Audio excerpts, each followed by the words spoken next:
మనుషులు లేరా? ఉన్నారు. తెలంగాణలో ఉన్న మన యాదవుల జనాభా అధ్యక్ష 25 నుంచి 30 లక్షల మంది యాదవులు మన తెలంగాణలో ఉన్నారు. అది తెలంగాణ కలిగినటువంటి గొప్ప సంపద అధ్యక్ష.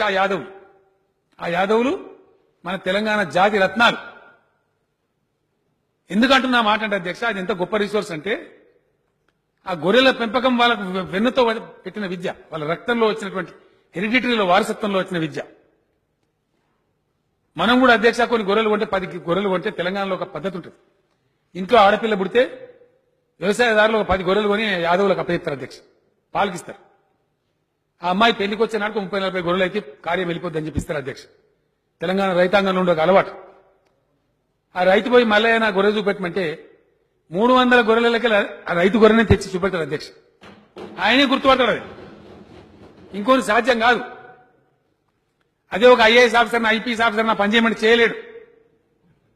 ఆయన చూస్తాను గొల్ల ఆయన్ని గొంగడి కప్పుకొని ఉంటాడు. ఆ గొప్పతనం, ఆ విద్య వాళ్ళకి అబ్బింది అధ్యక్ష. గొర్రెలు 2 సంవత్సరాలకు 3 సార్లు ఇంతాయి అధ్యక్ష. ఈయనప్పుడు కొన్ని తల్లి గొర్రెలు అనారోగ్యం పాలైంది, పాలు ఇవ్వలేవు. అది ఆ గొర్రెనే గుర్తుపడతారు అధ్యక్ష, ఇంకొంత కాదు. ఏ గొర్రె అయితే ఆరోగ్యంగా ఉందో దాన్ని తీసుకుపోయి పిల్లల్ని తీసుకుపోయి పాలు చిక్కిస్తారు అధ్యక్ష. అంత గొప్పగా ఆ గొర్రెలను సాకుతారు, పెంచుతారు.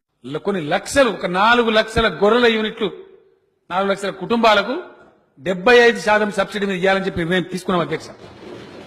అవి చేయబోతా ఉన్నాం, దాన్ని ఇంప్లిమెంట్ చేయబోతా ఉన్నాం.